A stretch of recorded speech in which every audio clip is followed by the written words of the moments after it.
Friends, இன்றைக்கி நம்ம பார்க்க போகிற ரெசிபி என்னன்னு பார்த்தீங்கன்னா பன்னீர் பிரியாணி தான். ரொம்ப சிம்பிளாக டேஸ்டியாக செய்யக்கூடிய இந்த பன்னீர் பிரியாணி நல்லா பலன்னு வந்திருக்கு பாருங்கள். வாங்க இந்த பன்னீர் பிரியாணி எப்படி செய்யலான்னு பார்க்கலாம். ஃப்ரெண்ட்ஸ், இன்றைக்கி பன்னீர் பிரியாணி செய்ய போகிறோம். அதுக்கு ஃபஸ்ட்டு ஒரு பவுலில் பன்னீரை கட் பண்ணி வச்சுருக்கிறத போட்டுக்கலாம். இப்போ இதுக்கு தேவையான சால்ட்டு போட்டுக்கலாம். நான் 1/2 ஸ்பூன் போடுறேன். இப்போ 1 ஸ்பூன் ரெட் சில்லி பவுடர் போட்டுக்கலாம்.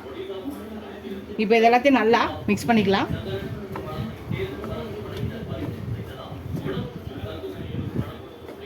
நல்லா மிக்ஸ் பண்ணிக்கலாம். நல்லா மிக்ஸ் பண்ணியாச்சு. இது ஒரு பக்கம் இருக்கட்டும்.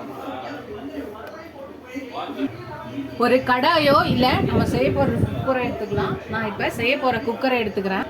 இப்போ இதில் எண்ணெய் ஊற்றிக்கலாம். ஒரு 4 ஸ்பூன் எண்ணெய் ஊற்றிருக்கேன். இப்போ எண்ணெய் காயிட்டோம். எண்ணெய் காஞ்சிருச்சு. நம்ம எடுத்து வச்சுருக்க இந்த பன்னீரை இதில் போட்டுக்கலாம்.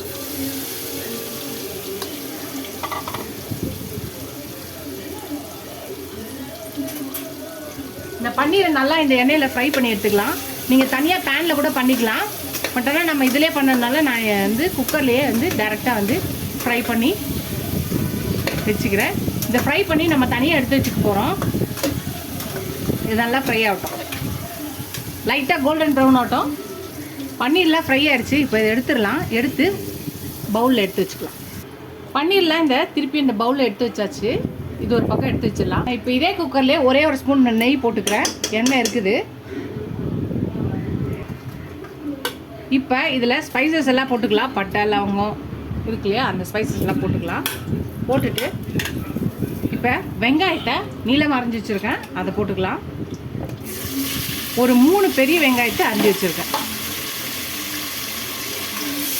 வதக்கிக்கலாம்.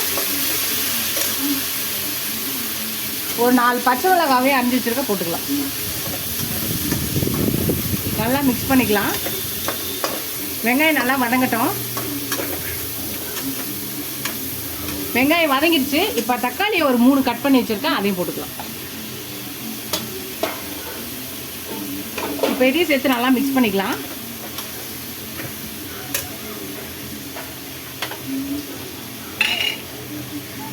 இப்போ ஒரு ஸ்பூன் இஞ்சி பூண்டு பேஸ்ட் போட்டுக்கலாம். இப்போ இதையும் சேர்த்து நல்லா மிக்ஸ் பண்ணிக்கலாம்.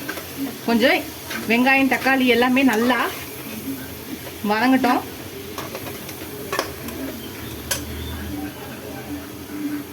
இந்த நேரத்தில் கொஞ்சோண்டு புதினாவை இது பண்ணி போடுறோம்.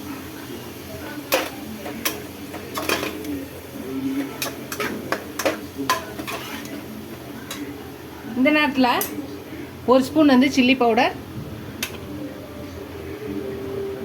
1/2 ஸ்பூன் மஞ்சத்தூள் போடுறேன். உங்களுக்கு தனியா வேணும்னாலும் தனியா கோரியண்டர் பவுடர் போட்டுக்கலாம். இப்போ நல்லா மிக்ஸ் பண்ணிக்கலாம்.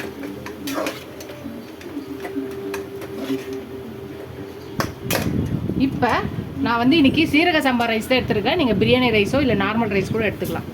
இதை போட்டுக்கலாம். இதை நல்லா மிக்ஸ் பண்ணிக்கலாம்.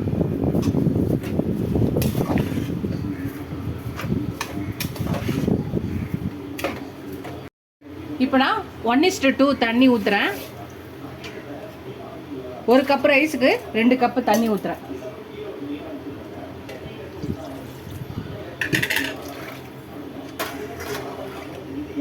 ஒரு கப்பு ரைஸ் எடுத்திங்கன்னா அதுக்கு 2 கப்பு தண்ணி எடுத்துக்கோங்க.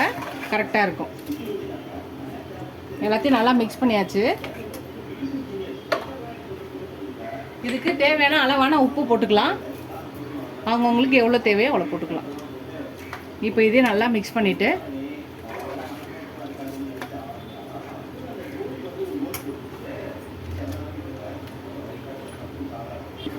ரெண்டு ஸ்பூன் தயிர் ஊற்றிக்கோங்க. நீங்கள் வெங்காயம் தக்காளி வதங்கும் போது கூட போட்டுக்கலாம். இல்லை லெமன் கூட இதை தயிருக்கு பதில் நீங்கள் போட்டுக்கலாம். எல்லாத்தையும் நல்லா மிக்ஸ் பண்ணிக்கலாம்.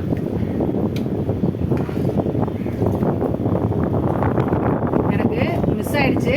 அதனால் நீங்கள் வெங்காயம் தக்காளி வதங்கும் போதே தயிரையும் போட்டு மிக்ஸ் பண்ணிக்கோங்க.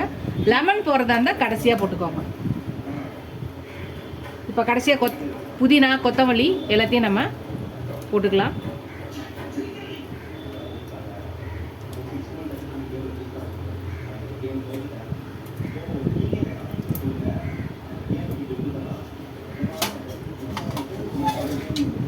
இப்போ நம்ம ஃப்ரை பண்ணி வச்சுருக்க இந்த பன்னீர் பீசஸை போட்டுடலாம்.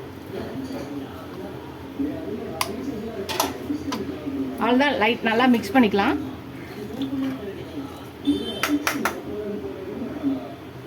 எல்லாத்தையும் நல்லா மிக்ஸ் பண்ணிவிட்டு உப்பு செக் பண்ணிக்கோங்க. உப்பு எப்பயுமே ஒரு கல் உப்பு அதிகமாக இருக்கணும். அப்போ தான் நம்ம வெந்து வரும்போது பிரியாணியில் உப்பு கரெக்டாக இருக்கும். இப்போ குக்கர் போட்டு மூடிட்டு விசில் போட்டுடலாம். விசில் போட்டு கரெக்டாக 2 விசில் வச்சுட்டு ஒரு 5 மினிட்ஸ் ஸ்லோ ஃப்ளேமில் வச்சுட்டு இறக்குனா நம்மளோட பன்னீர் பிரியாணி ரெடி ஆகிடும். பார்க்கலாம் ஃப்ரெண்ட்ஸ். ப்ரெஷர் அடங்கிச்சு, நம்மளோட பன்னீர் பிரியாணி ரெடி ஆகிடுச்சு. பார்க்கலாம்.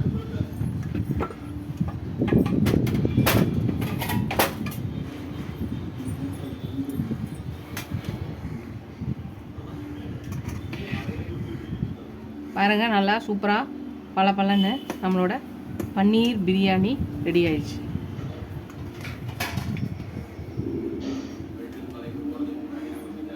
இதை சர்வ் பண்ணிடலாம். அதுதான் ஃப்ரெண்ட்ஸ், சர்வ் பண்ணியாச்சு பன்னீர் பிரியாணி. தொட்டுக்க நான் ஆனியன் ரைத்தா தான் வச்சுருக்கேன். சிம்பிளாக குயிக்காக செய்யக்கூடிய ஒரு ரெசிபி. நல்லா பலன்னு வந்திருக்கு பாருங்கள். இன்றைக்கி நான் சீரக சம்பாவில் தான் பண்ணியிருக்கேன். நீங்கள் பிரியாணி ரைஸில் இல்லை நார்மல் பொன்னி ரைஸ் கூட நீங்கள் செய்யலாம். இந்த ரெசிபி ட்ரை பண்ணி பாருங்கள். ட்ரை பண்ணி பார்த்துட்டு எப்படி இருக்குன்னு சொல்லுங்கள். ஃபஸ்ட் டைம் இந்த சேனல் பக்கம் சப்ஸ்கிரைப் பண்ணிட்டு பாருங்கள். இது ஒரு சப்ஸ்கிரைப் பண்ண நல்லா ஃப்ரெண்ட்ஸ்க்கு தேங்க்ஸ்.